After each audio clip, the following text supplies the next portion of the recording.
Está claro que aun cuando creemos instituciones y aportemos medios personales y materiales y técnicos para la investigación de los delitos de tránsito, tenemos que tener un soporte legal. Si no hay un respaldo legal, no podemos solucionar absolutamente nada. Por lo tanto, lo prioritario es tener, lógicamente, una ley de tránsito lo más extensa y detallada posible y un código penal que regule exclusivamente aquellas conductas que sean especialmente graves, que merezcan la pena estar en el ámbito de la Administración de Justicia y no en el ámbito administrativo. No podemos criminalizar todas las conductas y meter todas las infracciones legales en el Código Penal porque sería un abuso, pero sí deben estar allí las más importantes. Con esa premisa fundamental del respaldo legal, tenemos que analizar si ahora mismo nuestros distintos países, todos los que están aquí representados y todos los de Iberoamérica que representa FICBI, tienen realmente un código penal que satisface las necesidades de los ciudadanos en materia de seguridad vial y si es necesaria esa reforma. Partiendo de ese principio, debemos preguntar en primer momento a Fernando, como abogado penalista que trabaja precisamente en esta materia y debate en los tribunales, si él se encuentra con la norma penal vigente, actual, en Argentina, suficientemente cubierto para resolver los problemas que en tránsito se encuentra ante los tribunales. Bien, hola de nuevo. A ver, yo les puedo contestar desde el punto de vista de abogado en el ejercicio de la profesión. No estoy obligado a ningún tipo de respuesta ni del Ministerio Público, ni del Poder Judicial, ni del Ejecutivo, ni del Legislativo, ni de nadie. Hablo por mí. Y la verdad que en nuestro país ya no es de ahora, sino que hace mucho, nuestros diputados, nuestros senadores, cuando legislan lo hacen muy mal. Siempre toman, o sea, original no hay nada, es todo copia, y encima copian mal, ¿no? Porque esta última reforma que tuvimos del artículo 84 bis, ya conocido lamentablemente por todos ustedes, 94 bis, lo único que genera desde este lado del mostrador en realidad es como una ayuda a los abogados para realizar un montón de planteos y tratar en lo posible de que su cliente salga lo mejor parado posible. ¿Por qué? Porque las normas no son claras. Luis lo repitió 20 millones de veces. Normas claras. Eso es fundamental. Si la norma es confusa, esa confusión nos da la posibilidad a los abogados de comenzar con cuestionamientos, etcétera, etcétera, etcétera.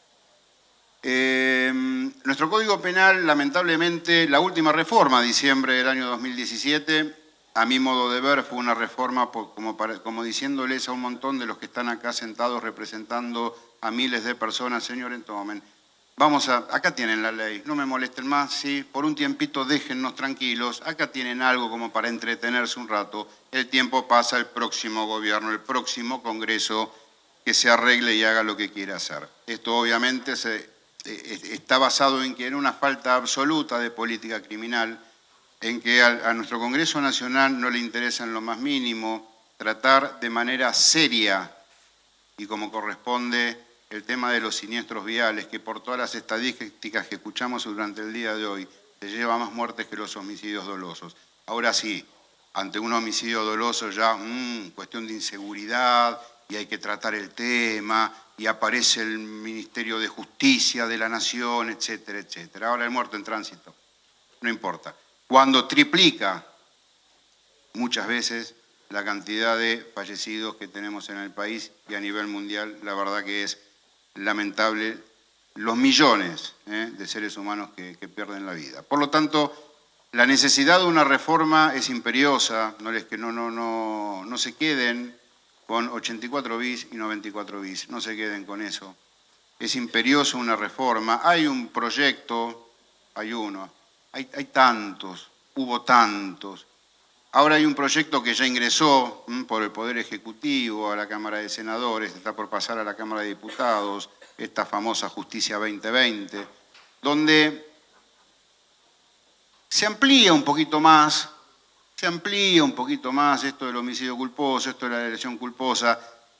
Tiene una novedad, que se incorporan algunas infracciones, que hoy son meras infracciones, se incorporan como delitos, algo Miguel en la primera mesa habló, delitos de peligro abstracto, no necesito un resultado concreto, no necesito una persona fallecida, no necesito una persona lesionada.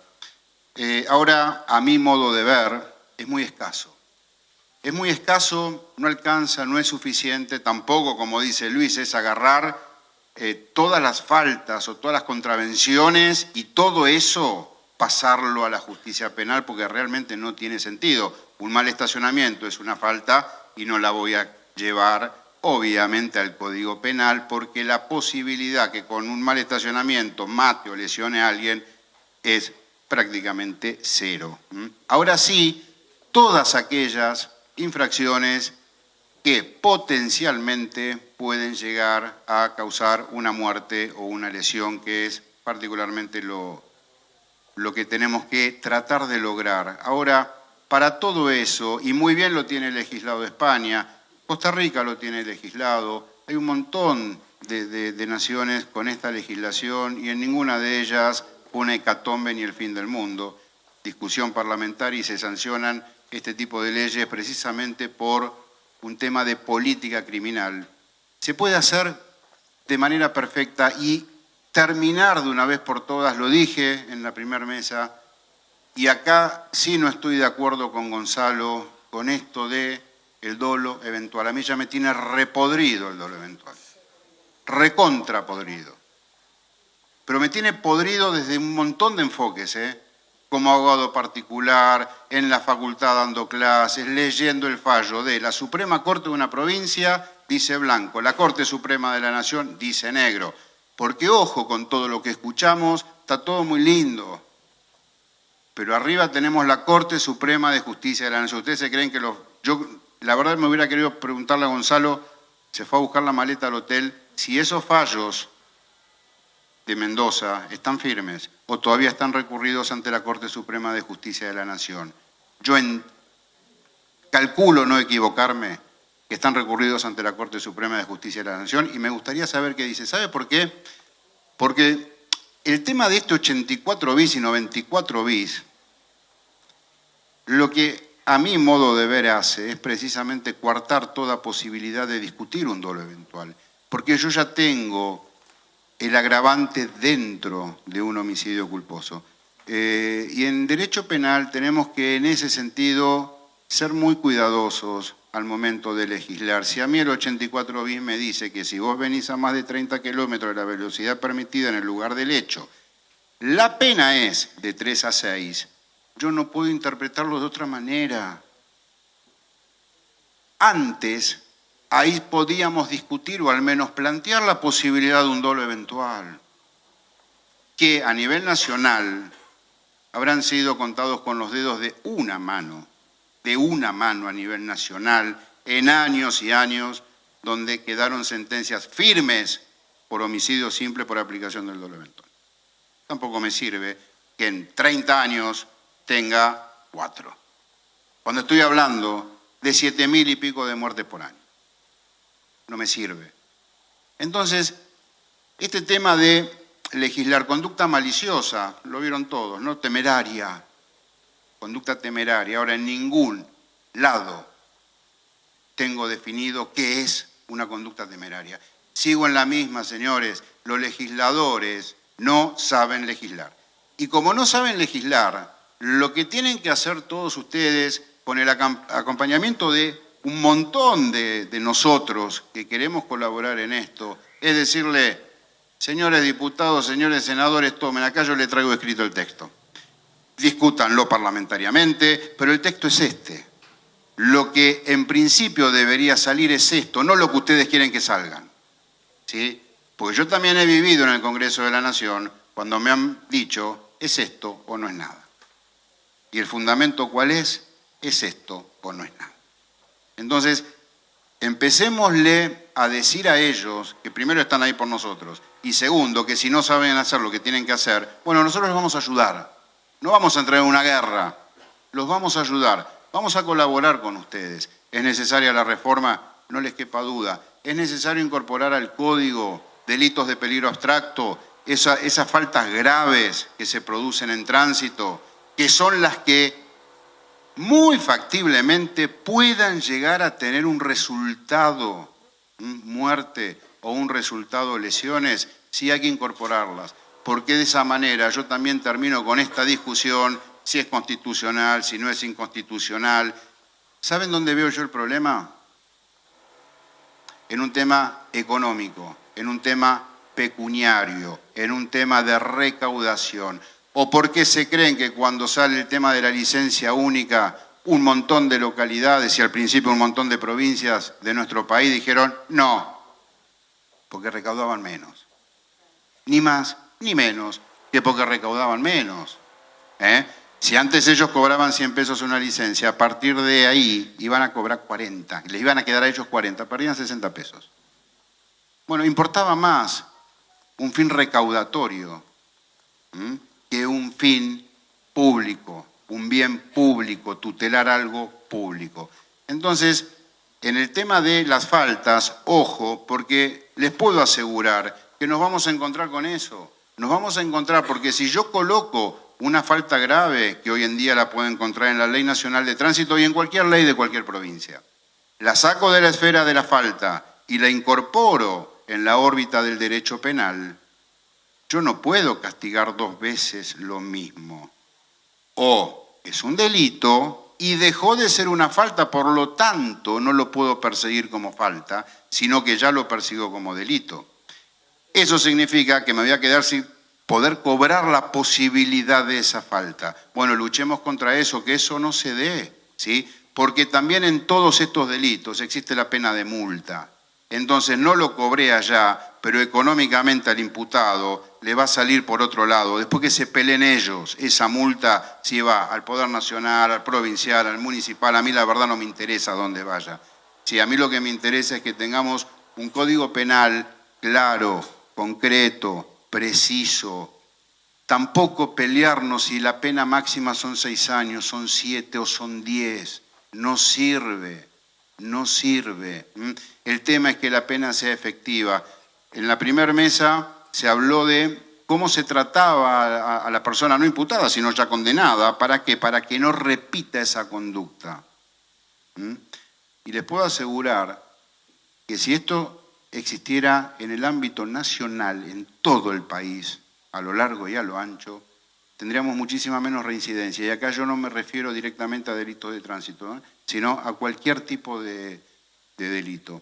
Por lo tanto, creo que, lo dije hace muy poco en provincia de Buenos Aires, no bajen los brazos, sigan peleando, es necesaria una reforma si queremos que esto de a poquito vaya avanzando, pero no cualquier reforma, que no los conformen con 3 renglones más o que les digan la palabra mágica que ustedes quieren escuchar, como cuando a veces van a un abogado y el abogado justamente para agarrar el tema les dijo lo que ustedes querían, después hizo cualquier cosa. Bueno, que no suceda lo mismo, porque acá está en juego un tema que es público, que nos involucra absolutamente a todos, y es momento de decirles, señores diputados, señores senadores, se acabó la joda. A partir de ahora somos muchos los que queremos un cambio y te vamos a obligar a que vos produzcas ese cambio. No hay otra. Si esperamos a que ellos hagan algo, olvídense, estamos todos al horno. Entonces, no bajen los brazos. Yo cada vez veo más gente sentada en las distintas reuniones.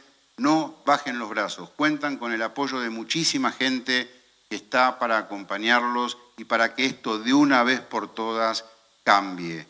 Creo que comenzó en serio el momento del cambio. A no aflojar y a exigir que los funcionarios hagan ni más ni menos que lo que deben hacer y no darle las gracias porque hagan lo que deben hacer. Nada más, gracias.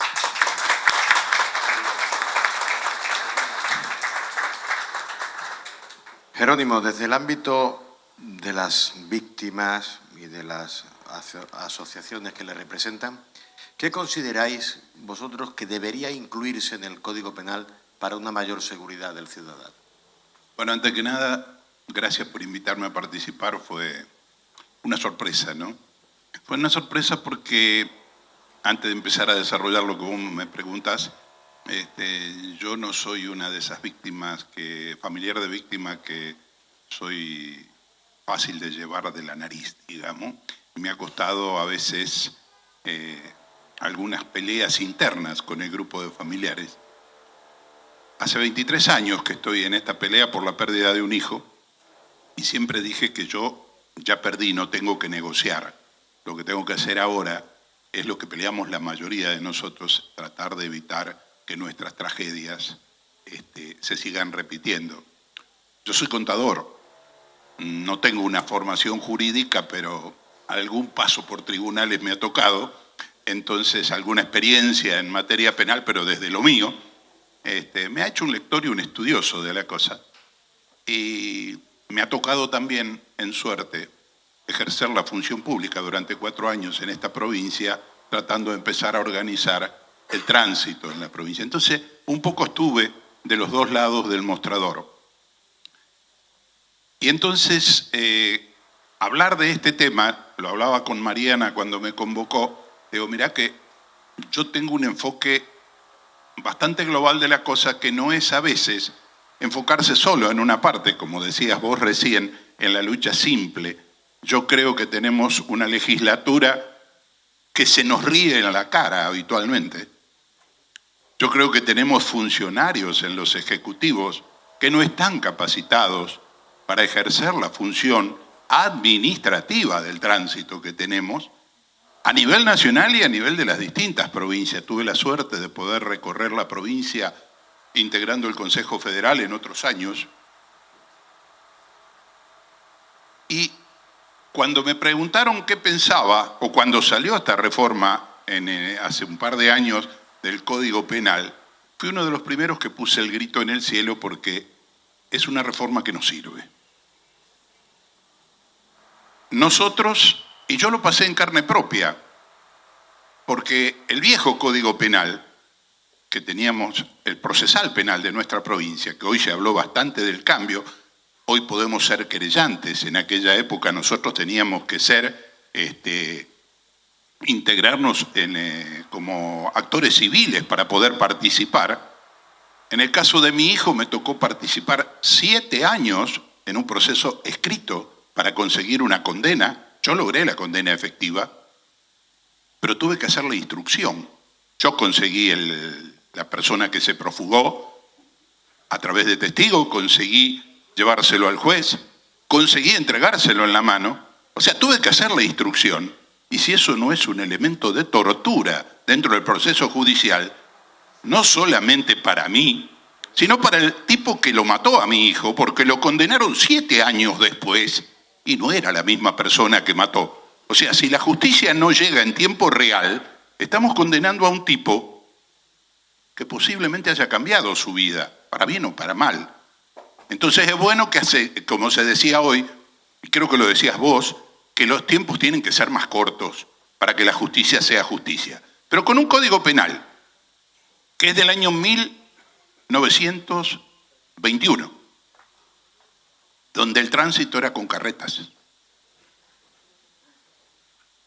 donde el respeto entre personas era otra cosa, donde las sociedades no eran tan urbanas y se han incorporado elementos de riesgo y elementos de conducta muy complicadas, a nosotros, que nos hemos transformado en víctimas emocionales porque nuestros hijos ya no están, no nos convencen simplemente con la migaja de una reforma y peleamos. Cada cual de ustedes, de nosotros, tiene una forma de pelear y todas son válidas. Pero hay algo que en todos vamos a coincidir. En algún momento, la condena del Código Penal tiene que ser ejemplificadora. No puede ser, y lo voy a llevar, discúlpenme que vuelva al caso de mi hijo, que un juez en apelación, después de que el homicida violó una señal de pare, no se dio la mano derecha que tenía mi hijo, lo atropelló y se fugó. Yo conseguí 1 año de prisión efectiva, no por el hecho del abandono de persona, porque no, en el lugar que se dio fue un lugar de la ciudad, sino por obstaculizar la justicia por esconder la prueba, porque se escondió en otra provincia, en Córdoba, un juez votó en disidencia y decía que había que darle... Yo conseguí prisión efectiva. En aquellos años, año 2002, un año ya era un montón. Un año era un montón. Entonces yo saldé mi deuda, pero uno de los jueces votó en disidencia, decía que tenía que el homicida dar clases en la localidad donde había vivido o estaba viviendo para educar a los que daban licencia de conducir. Eso no son jueces, son vividores de la justicia, y de eso tenemos muchos. De eso tenemos muchos. Recientemente en Rosario hubo que condenar desde el Ejecutivo a una policía que, aprovechando que estaba con el poder de la policía, secuestró los elementos del auto con el cual su hijo mató a 2 personas, a 2 compañeros. La justicia lo perdonó. A ella no le van a pagar los 5 años que tuvo en licencia, porque era policía. Esa justicia no nos sirve. Entonces, viendo esto y pensando en el Código Penal, como vos me decís, yo creo que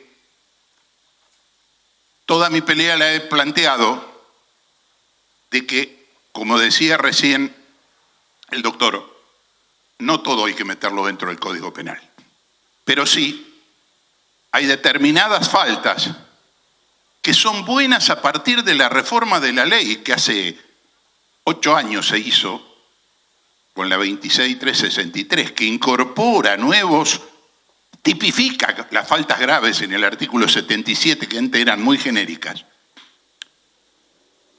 y ya no nos deja la duda en nivel de falta de determinadas cosas que después se toman en esta reforma del Código, tomándola como agravante, que es, por ejemplo, tipifica la conducción temeraria o peligrosa. Es aquella conducción temeraria, si bien no la define el Código, que bien la definen ustedes en España. Ustedes tienen 3 niveles de conducción temeraria. La conducción administrativa, si no temeraria administrativa, que se juzga como falta, la conducción peligrosa y la conducción agravada. O sea, no tenemos que sacar la conducción peligrosa del juzgado de faltas. Hay un nivel mínimo que puede quedar en el juzgado de falta. Y eso también contesta a lo que vos decías. No le saca la recaudación a los voraces de la plata que genera la conducción de velocidad o de alcoholemia, digamos. Porque allá abajo, donde no genera riesgo, se puede cobrar multa e inhabilitar desde el tribunal de falta. Pasado cierto nivel, tiene que ir al Código Penal, Ley Emilia en Chile, por ejemplo, donde directamente hay prisión en 1 año cuando se pasa a determinado nivel e inhabilitación absoluta. O sea, hay compromiso político y un compromiso social. Acá no se define. La conducir bajo los efectos de alcohol y estupefacientes, que apareció como falta grave, el exceder las velocidades máximas, pero también hay algo que se agregó como una falta grave, la conducción a velocidad excediendo la velocidad mínima, que nunca se mide. Pero un tipo que va debajo de la velocidad mínima en una ruta de alta velocidad está generando tanto peligro como el mínimo. Ese que sale de paseo en las autopistas, ¿vieron? Que va por el carril ligero, haciendo de cuenta que va a 10 kilómetros por hora porque total él maneja bien. Eso no lo controlamos. Hoy es falta. Discúlpenme que me extienda un poquito porque quiero llegar al Código Penal, porque esto que generó la reforma cayó después en el Código Penal. No respetar las señales de semáforos, el semáforo en rojo, y conducir a contramano. Entre otras cosas son faltas graves. ¿Qué hizo el legislador al reformar el Código? Se quedó a mitad de camino. Como lo dijo el doctor recién, no generó una tipificación de delitos viales o de riesgo, no sé cómo es la palabra correcta, discúlpenme, yo no tengo el lenguaje, pero ustedes me van a entender. Es el delito propio del tránsito antes de la muerte. ¿Qué hicieron los tipos? Solamente lo meten como agravante después de la muerte. Y el código tiene que permitirme de una vez por todas ser preventivo. Nuestras abuelas, ¿qué nos enseñaron? Si vos agarrás un arma, sabés que vas en cana si disparás. Discúlpenme lo vulgar, pero a todos nos enseñaron así. Entonces nadie sale con una pistola, un revólver a la calle a tirar tiro al aire. Porque si mata a alguien sabe de antemano que va preso. Nosotros sabemos, porque tenemos la licencia de conducir a pesar de que es un trámite más fácil que ir a sacarse sangre a un laboratorio. Hoy, como se obtiene la licencia de conducir en muchos lugares del país, es mucho más sencillo obtener una licencia que perderla. Hay que generar entonces que esos artículos se transformen en derechos autónomos del tránsito. Pero fíjense qué ridículo que es. Viendo cómo lo consideró este agravante, me puse a pensar y analizar cómo fue el agravante. Sube de 3 a 6 años la pena después de la muerte si el conductor se diera a la fuga o no intentara socorrer a la víctima siempre que no ocurra en abandono de persona. Está bien. Ahora, si no se logra que sea un delito autónomo, por lo menos hubieran tenido la delicadeza, ya que no asiste a la víctima. Yo entiendo que la falta de asistencia a la víctima, para terminar la famosa discusión de si fue adentro de la ciudad o afuera, si lo atendieron o no lo atendieron, como falta de víctima, tiene que ser un delito propio. Vos no te paraste por una razón de humanidad, porque la vida es un derecho humano, y vos lo provocaste, aunque te asustes, da la vuelta a la manzana, llamá a uno por teléfono, llamá a la ambulancia, no lo toques, pero prestale asistencia a la víctima. Mínimamente agregale un día al mínimo de 3. Porque acá hasta 3 años es condicional. Entonces, si yo sé que no me quedo, va a pasar como cuando me enseñó mi abuela: no uses el arma. Sé que voy preso. No lo hicieron, lo dejaron como un elemento. Lo ponemos acá abajo. Dice, estuvieron bajo los efectos de estupefacientes. Eso al voleo. No importa si tomó 1 gramo o 50 gramos. En alcohol sí lo midieron. Con alcoholemia superior a 500 gramos de sangre para profesionales o 1 gramo para el resto. Hoy estamos discutiendo alcoholemia 0. Pero para el Código Penal, al chofer profesional pasa a ser delito si 5 veces más de lo permitido. 5 veces más de lo permitido, un chofer al cual vos le estás permitiendo 21, 50 o 100 personas que transporte. Me parece hasta ridículo.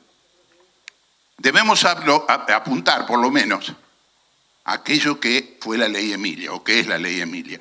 Un nivel donde 0,3, como lo bajaron ellos, es conducción en ebriedad, donde va una multa, pero te inhabilitan para conducir, y vas preso, porque pasaste el límite. Pero si pasaste 0,8, directamente la pena de cárcel es mayor. Y si los juzgados no alcanzan, habrá que nombrar más juzgados. Son políticas de Estado. Y si los presos, como algunos dicen, algunos abogados defensores que uno escucha cosas a veces en la televisión, cómo argumentan la defensa, terminan diciendo, pobre tipo, lo tenés que... Nosotros tuvimos un caso muy famoso, el caso Pira acá, que decían, lo van a violar en la cárcel. Había matado a una chica y a la otra la había llevado 150 metros arriba del capot. La tumbó y la pasó por arriba y se escapó. Tenía miedo que lo violaran. Él tenía derechos. Las 2 chicas que murieron no tuvieron derechos. Estamos hablando del año 97. Cerramos. Ahora, antes de todo esto, que yo tipifico, fíjense, 30% de velocidad, exceso de velocidad. Está bien, en una ruta está bien, en una escuela, 30 kilómetros, en una escuela es 20 el mínimo. O sea que yo puedo pasar en una escuela 50 kilómetros para que se transforme en agravante. O sea, si yo paso 50 kilómetros en una escuela, me agarra la otra parte del Código Penal, mato más de una víctima. O sea, estos no son legisladores, son ocupadores de banca. Esto se puede resolver, y era lo que discutían en el panel anterior, si se aplicara lo que dice la ley de tránsito en el área administrativa. El Registro Nacional de Antecedentes de Tránsito establece que todas las sentencias administrativas y los antecedentes de los las multas que se le hacen, las actas de comprobación deben ser cargadas a una base única de datos. Y las sentencias administrativas y judiciales a nivel nacional. O sea, acá hay 24 responsables en la provincia y un responsable nacional. Si esa responsabilidad política no se pone en marcha y no se hace la capacitación que dice el artículo 10 de la Ley de Tránsito, cada año todos los funcionarios responsables de aplicar administrativamente el tránsito se capacitan, estamos al horno. Esa sería la forma de que los jueces de falta tengan en sus manos las inhabilitaciones de la jurisdicción única que dice la ley nacional. Es sabia la ley, pero hay que usarla. La jurisdicción es única, nacional. Si logramos eso, le sacamos trabajo al Código Penal. Y si aplicamos los delitos propios del tránsito, el Código Penal nos va a empezar a servir. Gracias y discúlpame la extensión.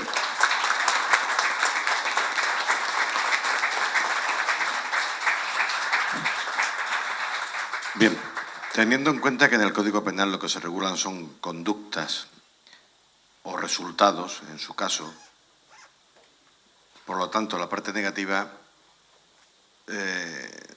Sara, ¿cómo podíamos, directa o indirectamente, meter a la víctima en una respuesta del Código Penal?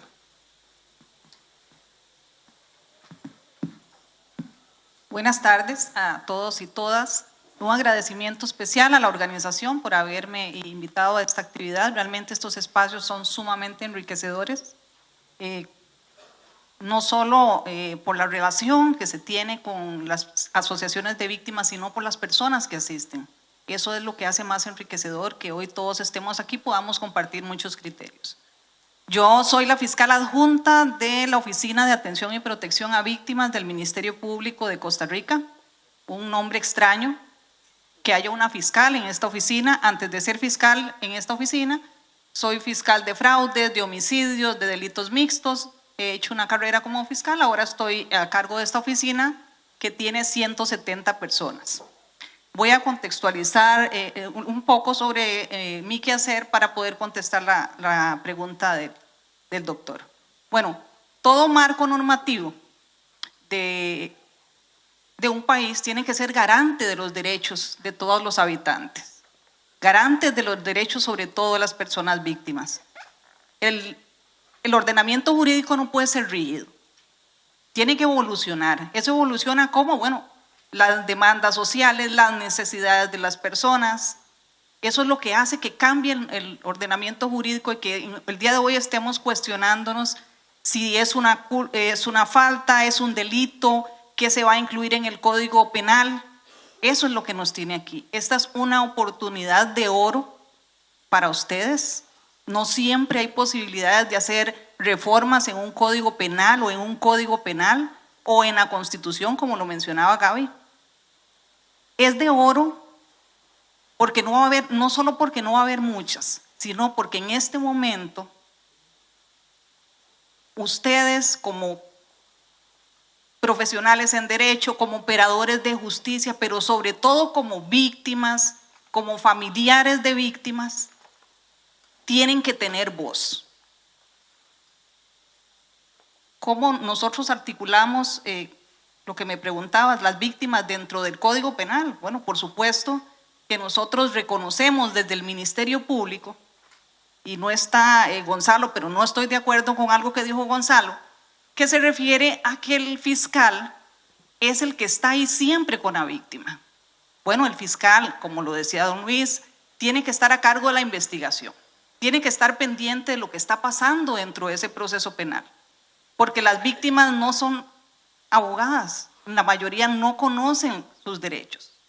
¿Cómo hacemos para que las víctimas ejerzan sus derechos y ni siquiera les decimos cuáles son sus derechos, cómo tienen que ejercerlos, dónde tienen que ejercerlos? Todos ustedes saben cuáles son sus derechos y cómo reclamarlos. Eso es importante. Entonces, el fiscal no es el que tiene que estar encargado siempre de la víctima. El fiscal tiene que estar encargado de la investigación, porque al final la víctima es lo que quiere, que se haga la investigación, ver resultados. Bueno, En Costa Rica, en el año 1998, se cambió del sistema mixto que teníamos al sistema penal acusatorio. En el sistema penal acusatorio, como bien nos señalaba Gaby, la víctima es el centro del proceso penal.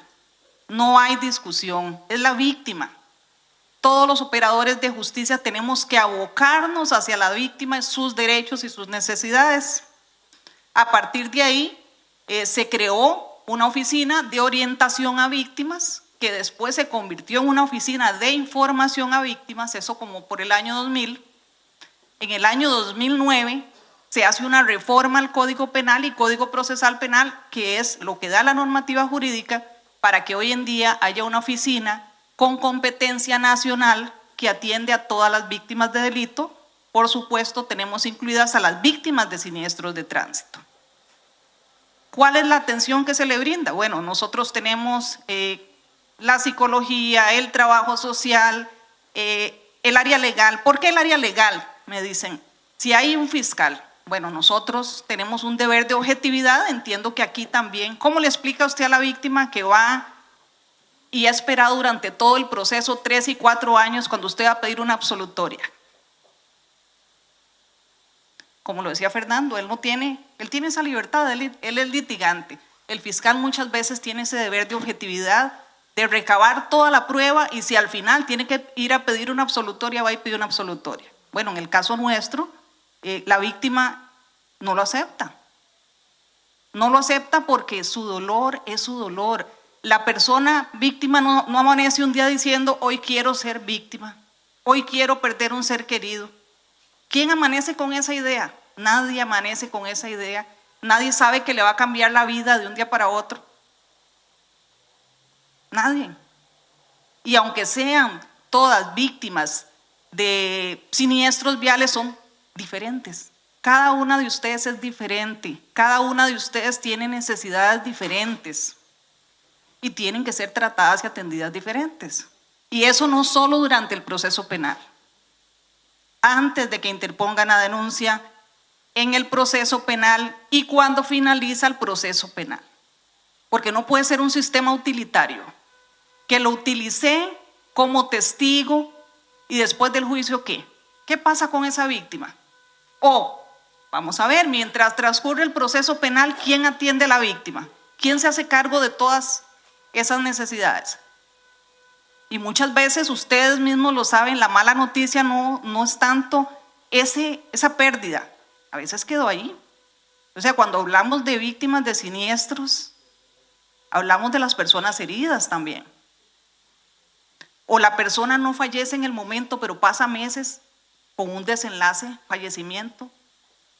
Y ese desgaste emocional y ese desgaste económico, porque van a haber un antes y un después de la vida de la víctima. Hay un antes y un después de un hecho delictivo. Se hace una pausa. Cuando se trata el proceso penal, lo que dice la literatura es que la persona víctima hace una pausa. Hace una pausa mientras ese proceso penal transcurre. Y entre más dure el proceso penal, más va a estar esa persona en pausa. Está esperando. ¿Cuántos años se pasa esperando?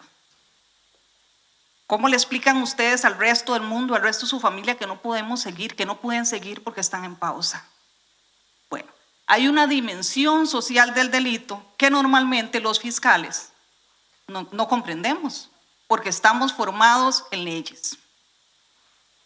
¿Cómo llegué ahí a esa oficina? Concretamente, sin quitarles mucho tiempo, se los voy a decir. Era fiscal en homicidios y llegué a un punto donde tenía 3 casos que había ido a tocar puertas, había suplicado porque me ayudaran con prueba, con testigos, porque hoy nadie quiere ser testigo.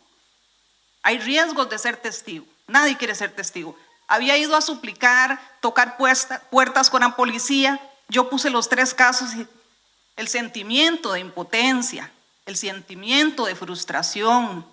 Y entonces yo me quedé viendo los 3 casos. ¿Cómo le digo a estos padres? ¿Cómo le digo que no puedo hacer nada más? ¿Será que les tengo que pagar una misa o qué? O sea, ¿qué más puedo hacer? Ese sentimiento de frustración e impotencia. Y les digo que no se necesita ser una víctima de un siniestro de tránsito para tener corazón, para tener sentimientos, para tener sensibilidad, porque muchas veces dicen, es que no le ha pasado, es que no se necesita que le pase para tener sentimientos, para ser un ser humano y para ver en el usuario, en la persona que llega, ver ese dolor. No se necesita llegar ahí. Bueno, esa decisión,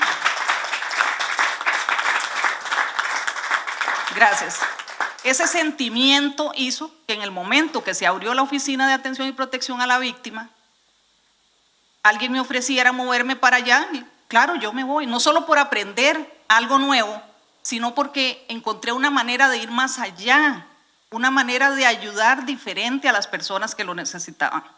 Tengo 10 años de estar ahí, día a día atendiendo a las víctimas, día a día escuchando a las víctimas, y lo que me he dado cuenta es que por supuesto que hace falta reformas al Código Penal, hace falta reformas al Código Procesal Penal, pero si vamos a tener ahora acá en un tipo penal específico para siniestros de tránsito, como ustedes lo quieran redactado, pero seguimos tratando a las víctimas con indiferencia, con insensibilidad, bueno, yo creo que nos sigue haciendo falta algo. Está excelente la propuesta para el Código Penal, está excelente que vayan a introducir los siniestros de tránsito, que vayan a tener un capítulo, eso sí está excelente, pero tenemos que tener algo más. No podemos seguir permitiendo que las víctimas sean números, que las víctimas sean expedientes, que las víctimas sean estadística. Eso no se puede permitir. No se puede permitir porque en normativa internacional sobra, abunda. Porque un ejemplo, la Convención Americana de los Derechos Humanos, 1969. Bueno, no vamos a decir que está tan vieja, porque está como yo. Tenemos la misma edad. Pero, bueno, la víctima, ahorita estamos tratando de definir, he visto varios textos que dice redescubriendo a la víctima. No sabía yo que tenían que descubrir a la víctima. Si desde 1985 la ONU dijo quién es víctima, está definido, la ONU dijo. Resolución 4039 de 1985. Y hoy andamos viendo a ver quién es la víctima. O sea, estamos muy mal. Estamos muy mal. Tenemos que darles el lugar. Yo creo que esta ley 8720 se promulga por una acción popular. Fueron las víctimas las que llegaron al Congreso a reclamar sus derechos. Por supuesto que el Ministerio Público también la impulsó, pero si no hubiera sido por la víctima no tendríamos ninguna ley en este momento en Costa Rica y no tendríamos con qué trabajar. Entonces, por eso les digo que es una gran oportunidad la que tienen. Por supuesto que es esfuerzo, es tiempo, son momentos de frustración, muchas lágrimas, pero al final valió la pena. Valió la pena porque esas personas que lucharon y consiguieron esta ley también eran víctimas de delitos. Habían víctimas de siniestros de tránsito, habían víctimas de homicidio, pero ellas pensaron en la gente que viene detrás. No fueron egoístas, no dijeron solo para mí. A partir de ese pensamiento, de esa solidaridad de víctimas que debe haber, es que existe esa ley en Costa Rica. Es que tenemos este instrumento. Aún así, nada es perfecto en ninguno de los países, ustedes saben, ¿verdad? Nada es perfecto, falta un poco más de aplicación, falta un poco más de conocimiento por parte de los operadores y operadoras judiciales. Sin embargo, es importante que ustedes tomen en cuenta que en este momento, aunque no sea noticioso, porque ya oyeron a Luis y yo creo que lo oyeron en las mesas anteriores, el foco está en crimen organizado. No estoy menospreciando los otros tipos de delitos, eso quiero dejarlo claro, ¿verdad? Sin embargo, ustedes ven que los delitos, los siniestros de tránsito no son noticiosos, a menos de que sean 5 o 6 personas, no son noticiosos. Usted pasa y ve un siniestro y ve una sábana, allá acostumbramos poner una sábana de usted, sigue. Pero dígale que tiene 20 balazos, se queda para ver cómo quedó. Y ojalá le pueda sacar una fotografía y ojalá la pueda difundir y informarse más de cómo ocurrió. Bueno, eso pasa. Y eso no los debe de motivar ni como operadores de justicia sensibles al tema, ni como familiares de personas víctimas, porque ustedes también son víctimas. Son víctimas porque la resolución de la ONU hace una extensión a las personas familiares de víctimas. Son víctimas y además, alguien lo dijo en la mesa también, creo que el señor lo dijo, son revictimizados.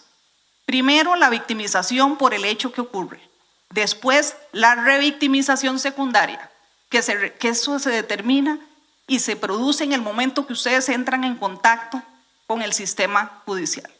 Alba lo decía, si no había maltrato por parte del Poder Judicial, sí existe, ya hay investigaciones, se llama violencia institucional.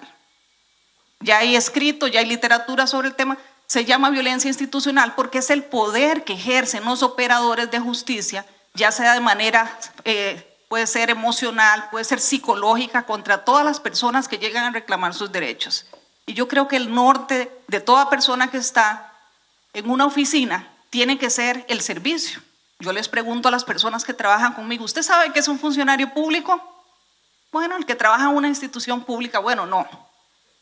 El funcionario público es el que tiene claro que la única misión y la más importante que tiene es servir.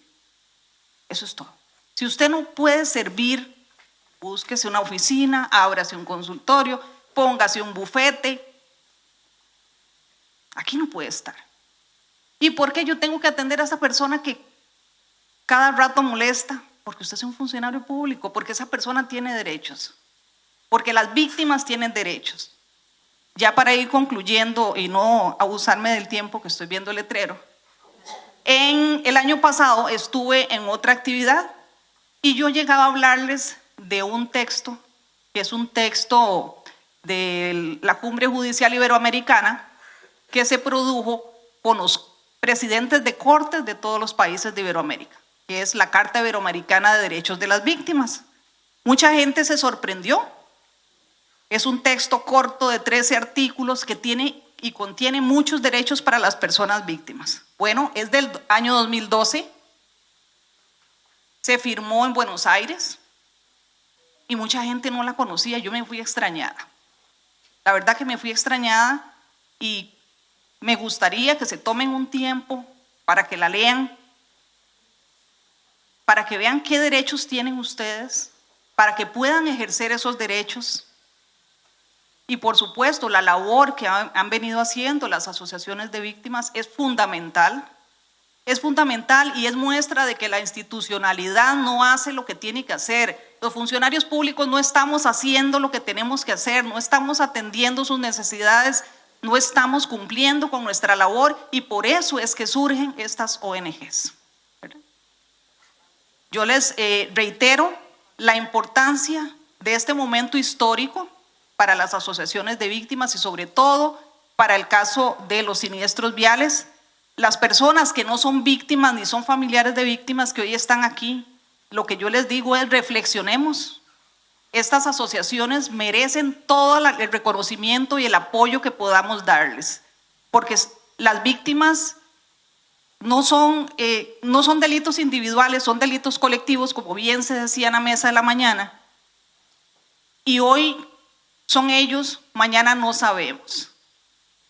Todos somos parte, todos somos peatones, todos somos conductores y merecen el apoyo y el reconocimiento que le puedan dar. Muchas gracias.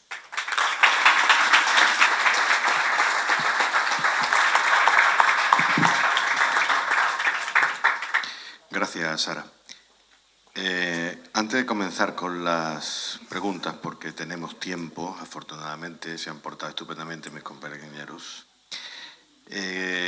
quería hacerles una reflexión sobre precisamente la reforma del Código Penal, de lo que hemos hecho bien y de lo que ustedes no deberían hacer como nosotros porque lo hemos hecho mal.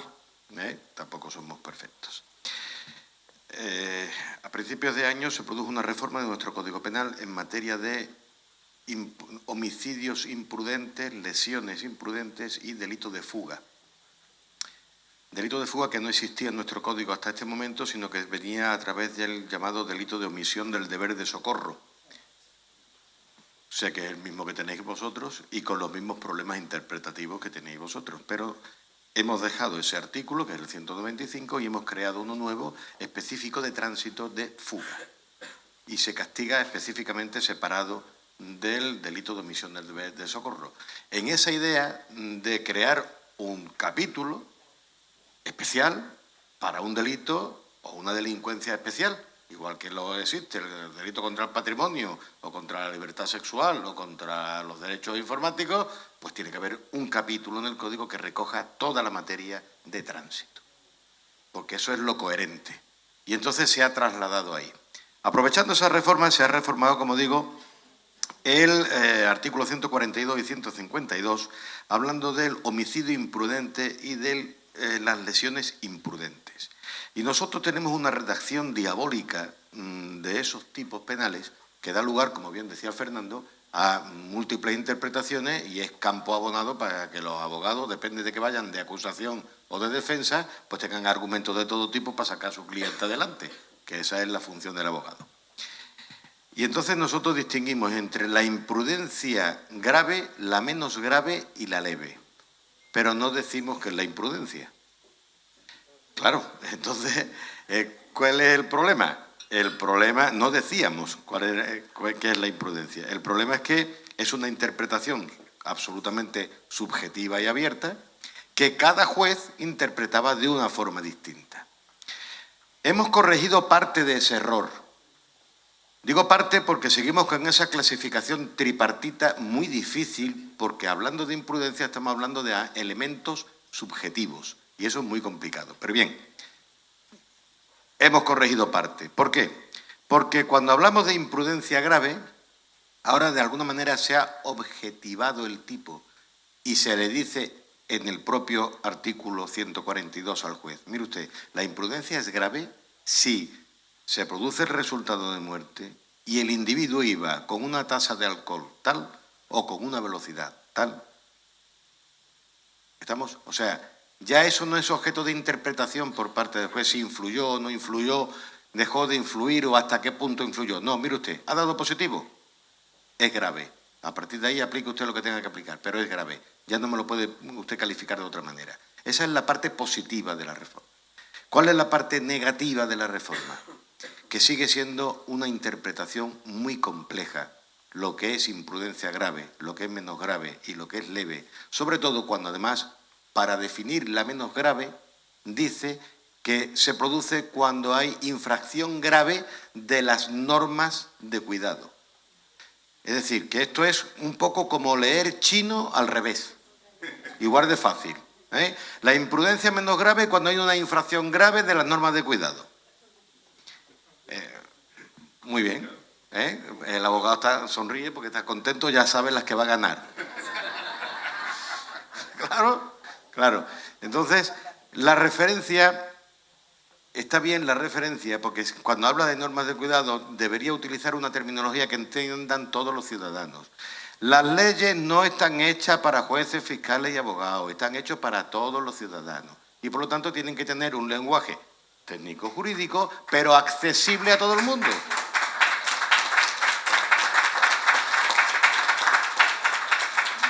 Porque no todo el mundo tiene por qué estudiar leyes, afortunadamente.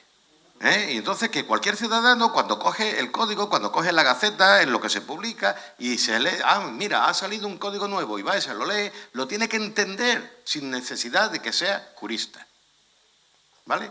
Y entonces eso simplifica mucho la aplicación de la norma. Por lo tanto, no caigan ustedes en su futura reforma en esas normas, en ese lenguaje tan complicado, tan subjetivo, tan abierto, que da lugar a todo tipo de interpretaciones. Parece que se ha solucionado en el código y en verdad no se ha solucionado nada, sino que se ha complicado la interpretación y aplicación de la norma. No caigan ustedes en ese mismo defecto. Nosotros tendremos que darle otra vuelta más a esta reforma dentro de unos tiempos, que no sé cuáles serán, porque los tiempos los ponen los legisladores y no las necesidades reales, y tendremos que pulir más ese concepto, porque está mal planteado desde mi punto de vista. Por lo tanto, reforma, avance sí, hay que incluir conceptos importantes y anticipar las barreras de protección. No podemos esperar al resultado, hay que castigar conductas que ponen en peligro los delitos de riesgo. Mire usted, ¿conducir a 180 es peligroso? Sí, se le condena. Oiga, es que no me ha dado nadie, ni falta que hace, se le condena. Punto. ¿Por qué? Porque eso es peligroso. Y ha tenido usted la suerte de no matar a nadie. Y ir bajo efecto de cocaína, como decían aquí, o como de alcohol y demás, ¿es peligroso? Sí. Es que no importa. Condenado. Entonces, si anticipamos las barreras de protección, no tenemos que esperar al resultado. Y, por lo tanto, salvaremos vidas, que es lo único importante aquí. Además de eso, es necesario todo un conjunto de actuaciones de las que son responsables, primer responsable, la Administración Pública. Lo decía Miguel esta mañana. Hay una responsabilidad del Estado, por supuesto. Esta culpa no es solo de los conductores. El primer culpable y responsable es el Estado. ¿Por qué razón? Porque es el que tiene obligación legal de garantizar la seguridad de sus ciudadanos. Por lo tanto, yo cuando me reúno con las autoridades de seguridad vial en Andalucía, en esta conexión que sí tenemos allí, les digo, vamos a ver, aquí la cuestión se trata de que no haya ni un solo siniestro de tránsito en el que la culpa directa o indirectamente pueda ser de la Administración. Ustedes son los que tienen que garantizar que la carretera sea segura, que esté bien señalizada, que no tenga agujeros, que el trazado sea el correcto, que tenga... Porque usted es el titular de esa vía, usted es el responsable de eso, usted es el que tiene que poner todas las medidas de seguridad necesarias. Y después, si hay algún responsable, que sea el que no ha cumplido la norma, pero no usted, que es el primero que tiene que cumplir. ¿Y cómo se le exige eso a la Administración? No vayamos a decirle que vamos con los votos a cambiar el criterio, eso no sirve. Artículo 385 del Código Penal Español. El que altere la seguridad de la vía, poniendo en un grave peligro la circulación, comete un delito, el del 385. ¿Quiénes pueden alterar la seguridad de la vía? Por acción o por omisión, el titular de la vía. Por lo tanto, es el responsable administrativo de la administración correspondiente, titular de la vía, el que se sienta en el banquillo. Así sí se le puede exigir responsabilidad a la Administración. Tú sabes perfectamente que siendo hermanos y con el mismo origen, eso no es ni necesario. Yo estoy aquí cada vez que me llamáis y, bueno, ya no sé si voy a venir porque creo que Gonzalo me ha vetado, por competencia ilegal. Bien. Y ya no insisto más por ahí, pero creo que era necesario que os explicara lo que no debéis hacer, por favor, ¿vale? Para que lo vuestro sea incluso mejor que lo nuestro, que es lo importante. Y pasamos a las preguntas. Había una, por el orden que llega aquí, había una que era para mí. Y me decía, ¿en España la educación vial es obligatoria? Desgraciadamente no. Vamos muy atrasados en ese aspecto. Llevo años peleando con la Administración para que incluyan la educación vial en educación obligatoria, como las matemáticas, la física o la historia. ¿Por qué? Porque si no es una pura demagogia. Todas las personas que están en el sistema educativo, en cuanto salen de su casa o salen del colegio, son partícipes del tráfico, como peatones, como conductores, como acompañantes. ¿Cómo no vas a educar a la gente en algo que hace todos los días? ¿Cuántos químicos, yo le decía a un responsable de educación, cuántos físicos nucleares te salen a ti de una clase de 40 niños? Dice, hombre, ninguno. Digo, ¿y usuarios de la vía pública? Todos. Entonces, claro, el hombre se callaba como diciendo, ya ha venido este aquí a calentarme a mí la cabeza. No tenemos la educación vial y eso es un fallo garrafal. Piensen ustedes que cada año que nos atrasamos sin meter la educación vial en todos los niveles, nos estamos atrasando 18 años. ¿Por qué? Porque cuando tenga 18 años va a obtener la licencia para conducir. Y esa generación que no ha tenido educación vial, dentro de 18 años no va a tener la educación necesaria para evitar los accidentes.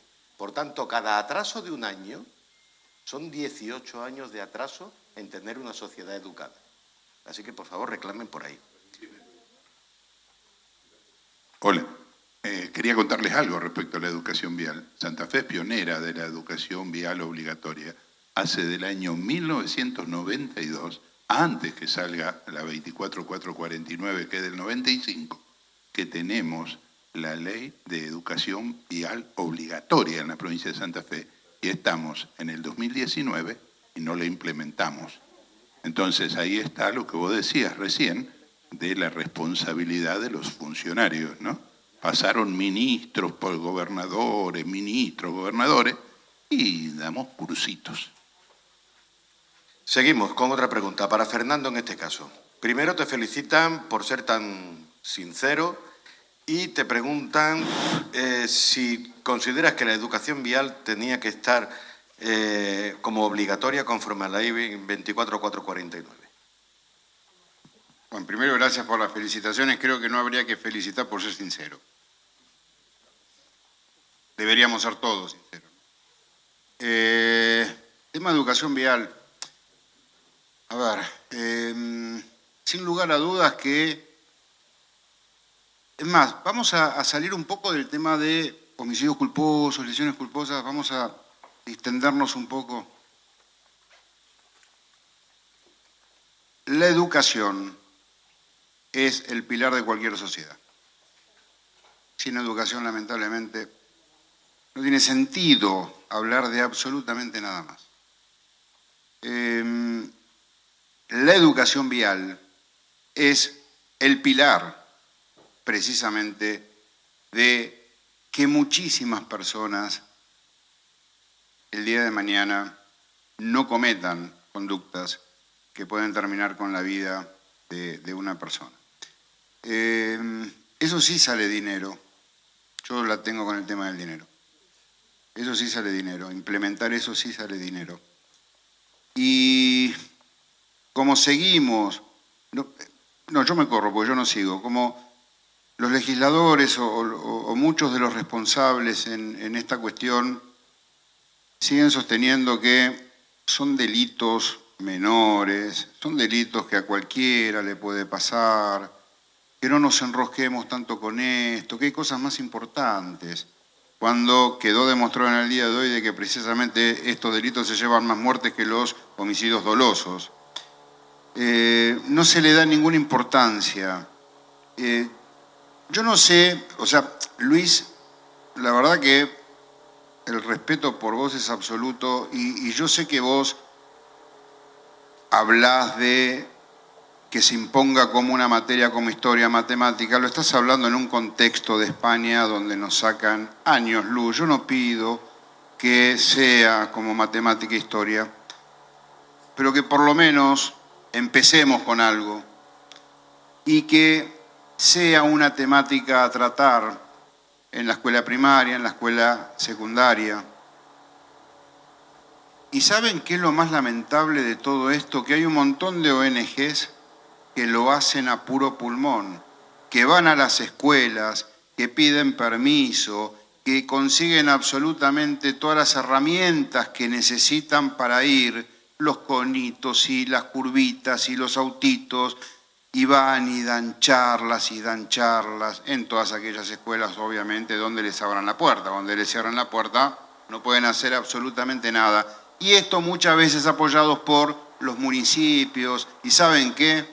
Basta de que el municipio apoye, basta que la provincia apoye, basta que el Estado Nacional apoyen.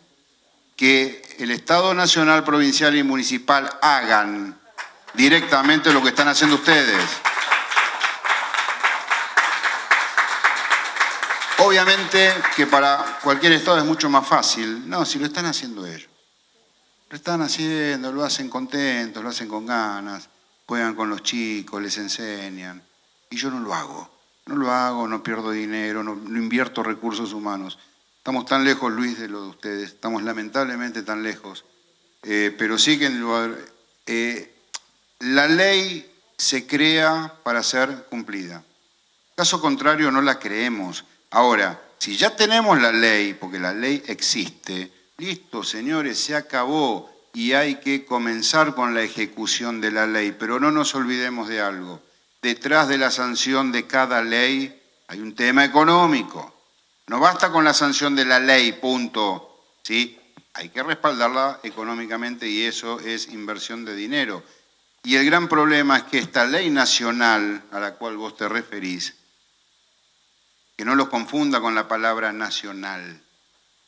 Nacional Montoto. Nacional es el Código Penal. ¿Sí? Esta ley, que tiene el nombre de Ley Nacional de Tránsito, no es como el Código Penal. Esa ley nacional es para las provincias que se adhieran. El que quiere se adhiere, el que no quiere no se adhiere. Y dentro de las provincias, los regímenes municipales, a la vez si quiero me adhiero y si quiero no. Y tomo de estos 30 artículos estos 20, estos 10 los cambio y pongo los que a mí me gustan.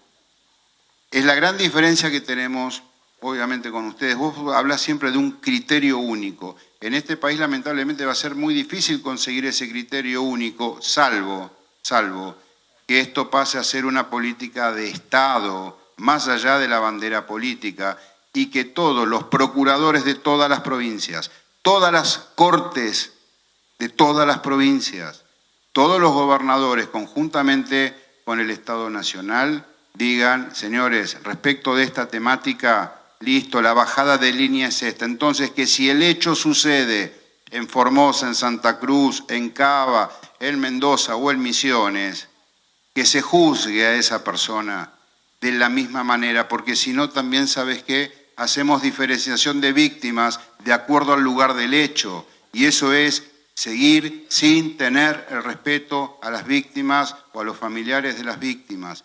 Yo me pregunto, ¿no será cuestión de también, no ya, porque ya sería mucho pedir, creo que hasta lo superaríamos ustedes, mira lo que te estoy diciendo. ¡Ay, de ilusiones se vive! No.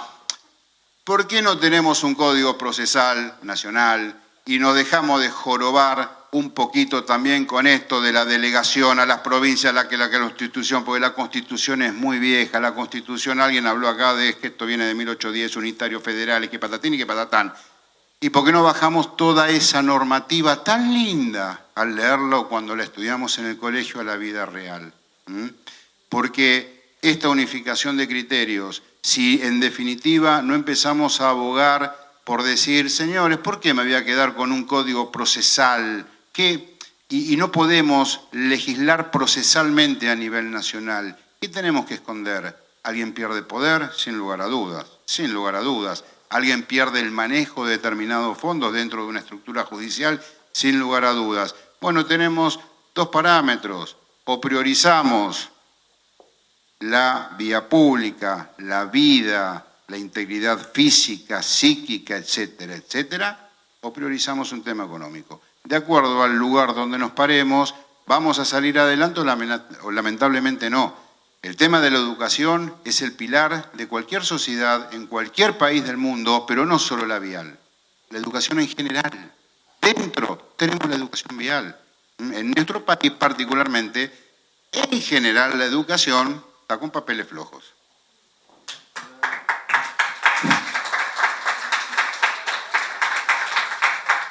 Otra pregunta para ti, que deberás contestar mucho más escuetamente. Sí, 2 palabras. Y si eres capaz de contestarla, porque es complicada, lo mismo te damos hasta un premio. Y dice así, ¿qué vínculo existe entre el homicidio culposo y el seguro de los hechos viales? Bueno, no sé si en 2 palabras, pero te la voy a responder.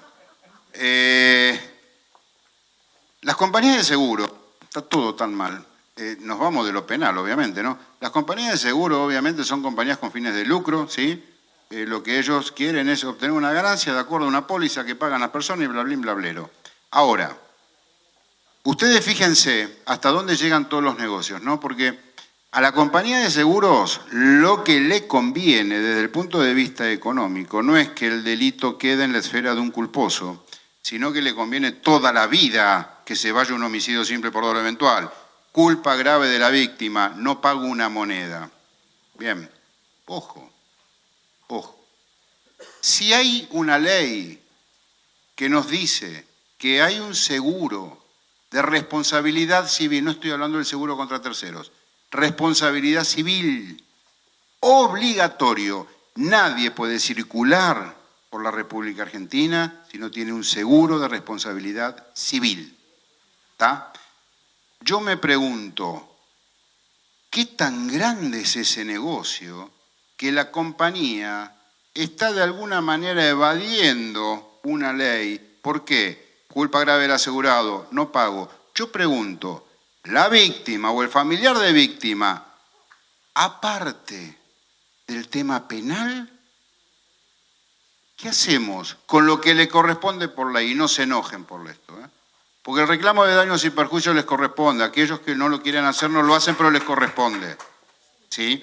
Ahora, ¿por qué la compañía no debe responder por ese daño ocasionado si quien ocasionó el daño está obligado por ley a pagar a la compañía de seguro? Después que la compañía de seguro se haga cargo o se arregle con ese asegurado de cómo le recobro eso que yo ya pagué al damnificado. Ahora, vamos más allá, acá entra en la órbita también de la justicia comercial. Los homicidios culposos o las lesiones culposas, no siempre ese daño es cubierto por la compañía de seguros, porque ya que hicieron, ojo, todas estas reformitas que estamos hablando, eso es culpa grave del asegurado. Entonces, hoy hay un montón de conductas donde ya la compañía de seguros tampoco paga. ¿Qué le conviene a la compañía? Desligarse lo más posible de la culpa, ¿sí? Entendida como el concepto de no querer o no buscar ese resultado. Cuanto más me voy al homicidio simple por aplicación del dolo eventual, bienvenido para la compañía de seguro. Ahora, con todas estas reformas, también va a haber que replantearse cómo manejamos el tema de los seguros en la República Argentina. ¿Qué va a ser obligatorio? ¿Qué no va a ser obligatorio? ¿Qué me vas a cubrir? ¿Qué no me vas a cubrir? Pero ¿saben qué es lo más importante? Que nos definan de una vez por todas, no con la letra chiquitita al fin de la póliza, sino con letra clara y precisa, qué corno es la culpa grave. Porque queda interpretación de la compañía con el solo hecho de decir es culpa grave, y después el juez va a resolver si en definitiva esa conducta es o no culpa grave. No, que expresamente nos digan esta conducta, esto es culpa grave, porque si no, el negocio pasa a ser de ellos y en el medio siguen estando ustedes.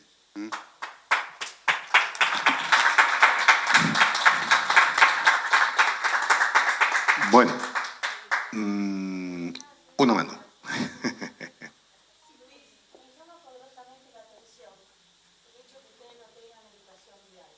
A mí también. Yo soy parte de Educación Vial de Madrid y el día que fui a rendir había 60 participantes de todo el país de ustedes. Sí. No sé por qué no se aplicó.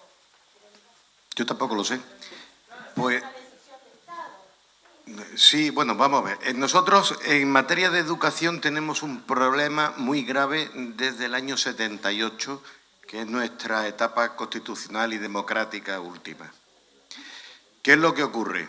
Que cada vez que llega un partido al gobierno, cambia la ley de educación. Porque más allá del concepto de educar, que es lo que les tenía que mover, van con una cierta tendencia al adoctrinamiento, dependiendo del partido que esté en el gobierno, ya sea de izquierda, de derecha o medio pensionista. Entonces, ¿qué es lo que ocurre? Que como cada vez que cambiamos de tendencia política nos cambian la ley de educación, el descontrol es absoluto. Porque la educación requiere una estabilidad en el tiempo y un fin o una meta clara, pero no podemos estar haciendo eses constantemente. Bien, al margen de eso, siempre se ha considerado que la educación vial, unas veces porque como la hacen otros, en España es muy típico que la educación vial se haga a cargo la policía local, la policía de tránsito, fuera de sus horas de servicio. Y en algunas localidades, dentro de horas de servicio, con autorización de su jefe, van a los colegios a educar a los niños.